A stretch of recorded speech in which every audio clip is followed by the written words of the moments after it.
Welcome to Mrs. Taylor's math class. Today's topic is FTCE, Elementary Education, K through 6 Math Subtest, Competency 5, Knowledge of Geometric Concepts. Now let's begin class. Which of the following polygons can be classified as regular? So in order to solve this question here, you would first have to know what regular means. So when it comes to polygons, the word regular means a polygon in which all the sides of the polygon are the same length. So all sides are the same length. Okay? And so looking at the four pictures that we have here, we have a triangle, a square, a pentagon, and a star. So by definition, the polygon listed, out of all the polygons listed here, the square is the only one that has all sides the same length, just by definition. So we're going to go ahead and just select that. A right prism of height 15 centimeters has bases that are right triangles with legs 5 centimeters and 12 centimeters. Find the total surface area of the prism. Okay, so this picture can be a bit confusing. So let's identify all of the different sides that we have to find the area for. So I'm going to draw some additional information here to help you out. So we have what they call a prism. And a prism is a three-dimensional shape that it has bases are the same. Now I know this may be a little bit difficult to understand and to see, but I'm going to try to help you out. So the base of this prism is a triangle. The base of this prism is a triangle because if you look at the top of the triangle, which is here, well, the top of the prism, which is up here, and then the bottom of the prism, which is down here, the shape is a triangle, okay? If I had to draw it without, just to draw it without everything, it would look like this. And hopefully this makes sense. So I'm drawing this. And this is really what you have. So we have the two triangles, and they have the same dimensions, meaning that they both have two legs and their lengths are 5 centimeters and 12 centimeters. So in order to find the area of the triangles, area of a triangle, let's go ahead and work this out. The triangle is going to be A equals 1/2 the base times the height. And in this case, it's really leg times leg. So, and it doesn't matter which one you make the base or the height. So I'm going to put 5 times 12. Okay? So that's what we have here. We have a 5, we have a 12, and it's for both of them. Now, when I do this formula here, this is only one of the triangles. So to do this math, I'm going to go ahead and say 1/2, and 5 times 12 is 60. Now, this is really half of 60, so the area of the triangle is going to be 30. However, you have two of them, so I'm going to multiply this by 2, and so the area is going to be 60, and in this case, square centimeters. Okay? So, so far when we talk about what we've covered so far, we've covered the two triangles. So I'm gonna keep a tally over here for our total. So let's put total. And this is going to be 60. Okay, let's keep going. So I'm going to erase this because I need more space to write. And hopefully you copy that down. So now let's talk about the other pieces of our prism. So let's pick another color here. Okay, so now if you notice, going around the triangle, you have this side. Oh, it made a straight line for me. You have this side here. Oh, that's beautiful. Okay, this is this side here. These two sides right there. All right. So I'm drawing that over here. Now that is a rectangle. If I had to draw it as a standalone rectangle, it would be 5 here and 15 for the longer side. So to find that area of a rectangle is going to be length times the width. And in this case, it'll just be 15 times 5. 15 times 5, I believe, is 75.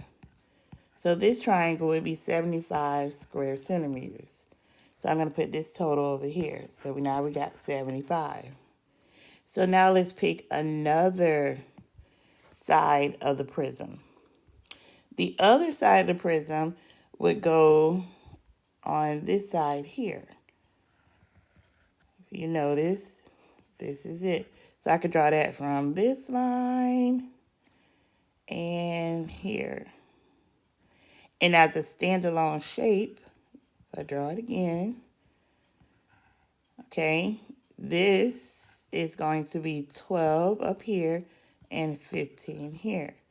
So this is area equals length times the width. And you have 15 times 12. Now we're actually going to do that math. 15 times 12, you get 10.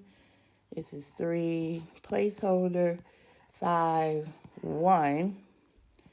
Add it together, and you get 180. So this area is 180 square centimeters. So let's add this to our total, 180. Okay, so now for the last one, it's only one more piece. Let's put this in a brighter color. So now we have the back of the prism, which is this big portion sitting way in the back. Okay. Hopefully you can see that. So if I had to visualize that, if I had to draw that as a standalone rectangle, it would be 13 and 15. And again, the formula, length times the width. This would be 15 times 13. Let's do that math. Let's make some space first. So we have 15 times 13. This is going to be 15, 1, and that's 4. Placeholder, 5, 1.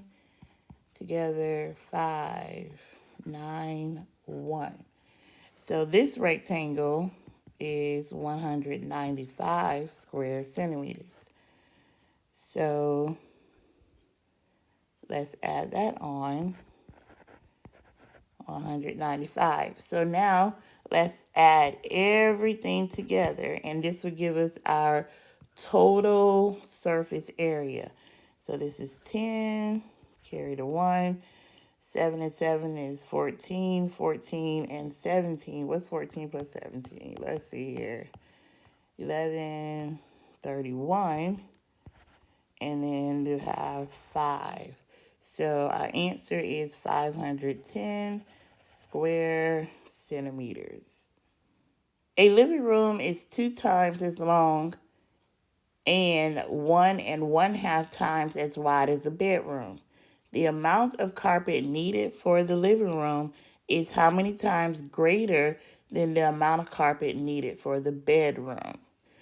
So, with this problem here, with any word problem, you're dealing with different types of shapes and stuff. I like to draw pictures. So we are comparing the bedroom and the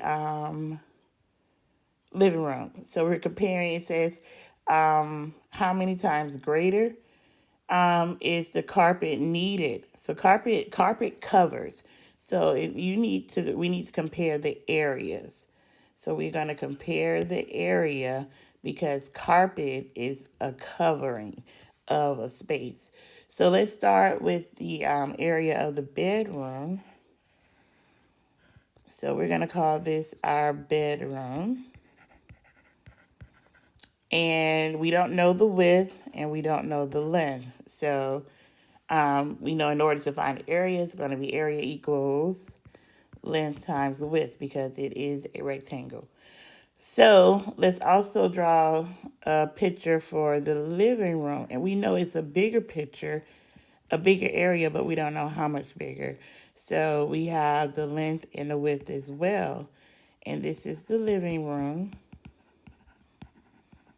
However, they say some things about it. It says a living room is 2 times as long.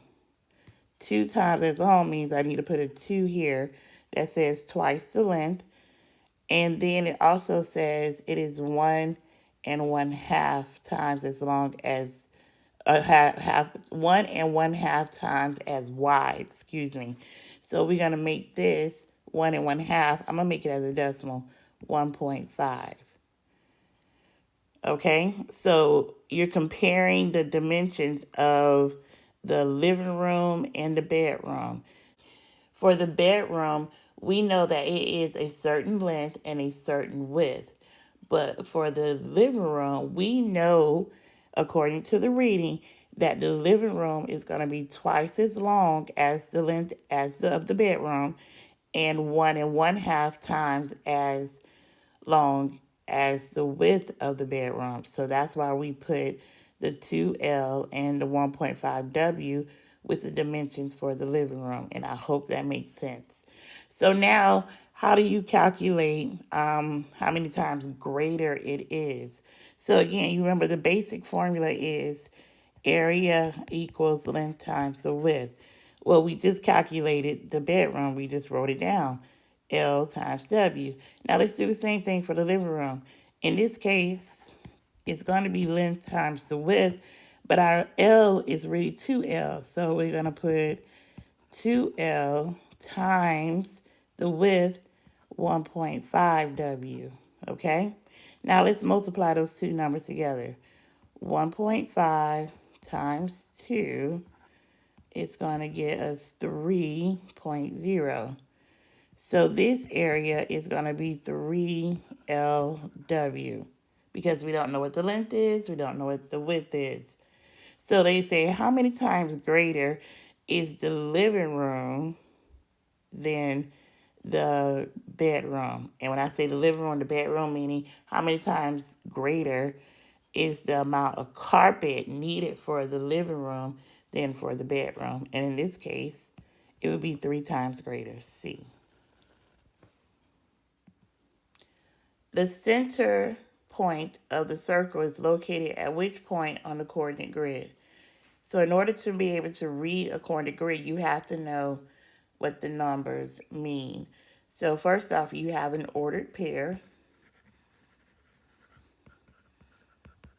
And an ordered pair consists of 2 numbers, the x-coordinate and the y-coordinate. The x-coordinate is always going to be the first number. The y-coordinate is your second number. The x-coordinate is the number you read going from left or right, starting at the origin, and the y-coordinate is up or down. So let's look at our picture here.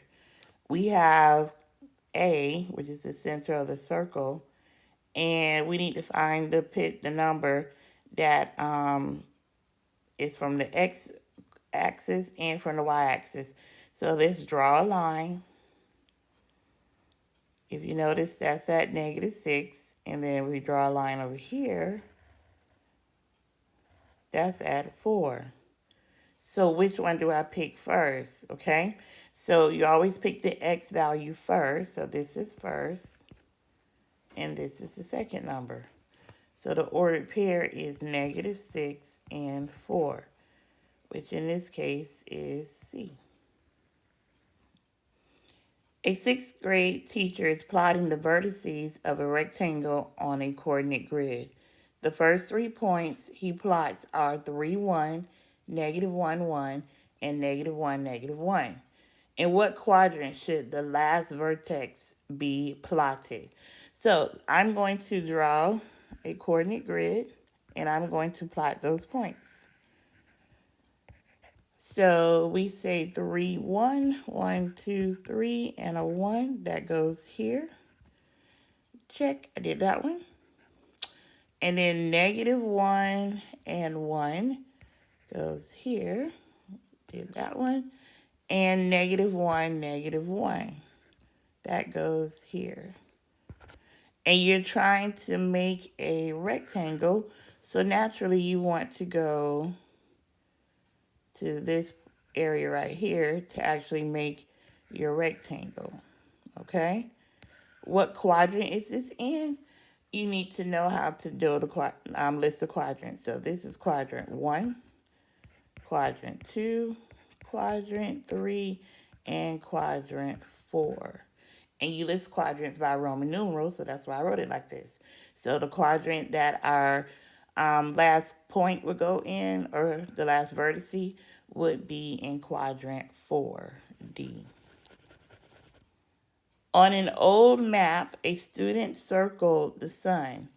In which quadrant is the sun located? Again, you have to know with the names of the quadrants. So this is quadrant 1, quadrant 2, quadrant 3, and quadrant 4. And the sun is circled here. So that is quadrant 2, answer choice B. Two vertices of a triangle are plotted on the coordinate plane. Which of the following ordered pairs would result in the completed figure being a scalene triangle? Okay, so in order to do this question, you would have to know what scalene means. So when you're working with a scalene triangle, that means that all sides are a different length.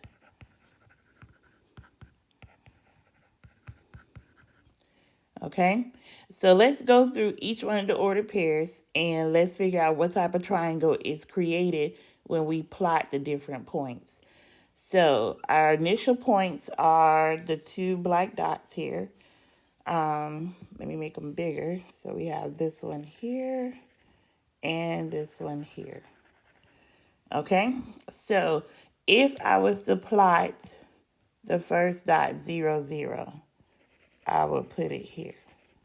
Okay, when I draw this triangle, this length is 4 and so is this length. Well, that's already breaking the rule of the definition of a scalene triangle. So this would not be the right answer. As a matter of fact, this creates a right triangle. Okay, so let's erase this one. And let's put our dots back a little bit bigger. And let's do the next one. So now let's plot 1, 1. So we have 1, 1 here. And if we were to draw this triangle, these two lengths here are still going to be the same. So it's like an isosceles triangle. So this would be isosceles, meaning that two of the sides are the same length. So we're going to get rid of that.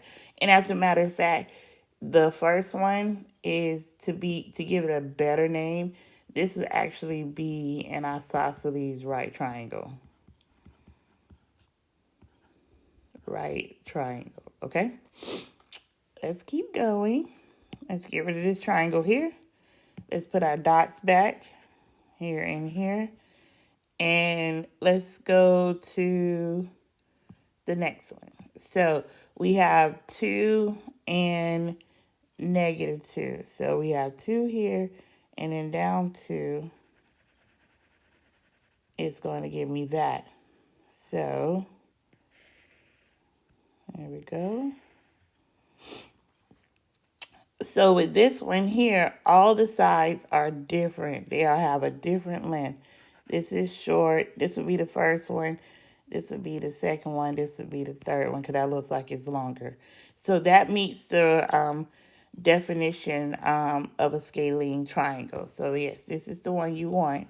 But let's go ahead and do answer choice D so that you can see what it should look like, or what that one looks like. So let's erase again.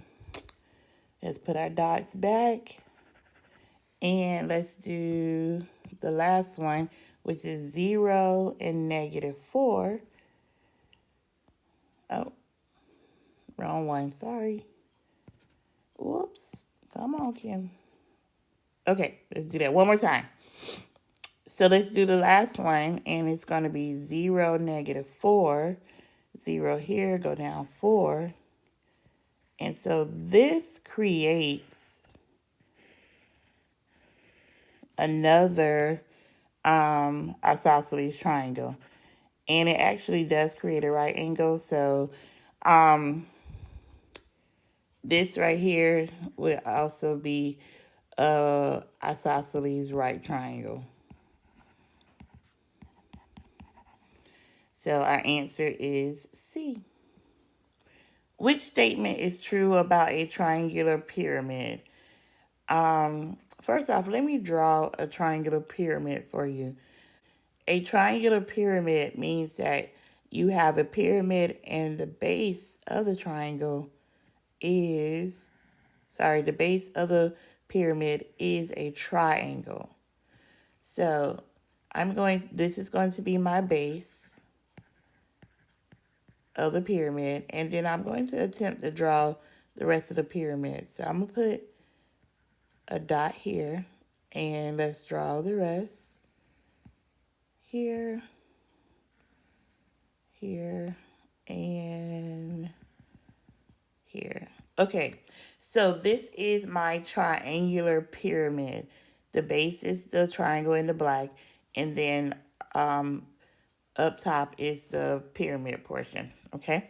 So anyway, let's go through and make sure we understand what they're asking. So it says a triangular pyramid has 4 faces, and that is true. So let's count the faces. We have this one here, 2, the base is a face, and then this one right here in the front. It might seem a little odd, but this front one facing everyone, this big one here, would be face number 4. So yes, that is correct. But let's go through and talk about the other pieces that they have here. It says it has 4 vertices. Vertices are just the vertexes. So you have, let's do this in a different color. We have 1, 2, 3, 4. So there are 4 vertices, not 3. Okay?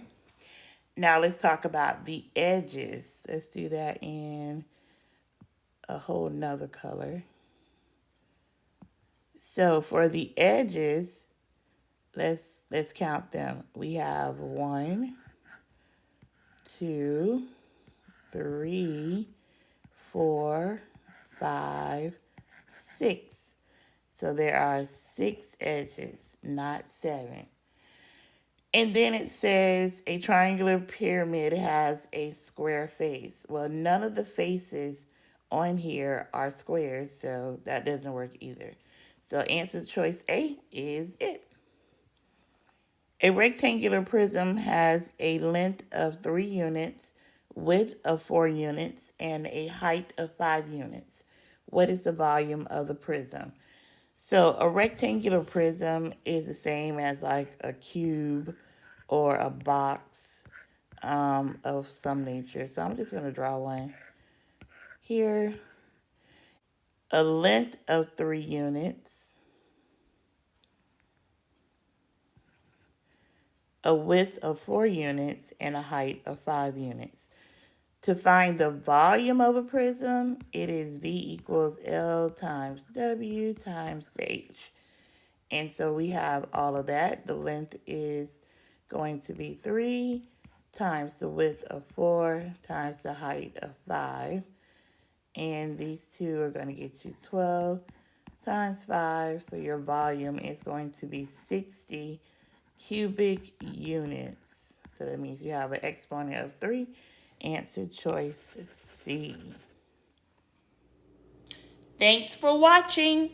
Don't forget to like, comment, share, and subscribe. Class is dismissed.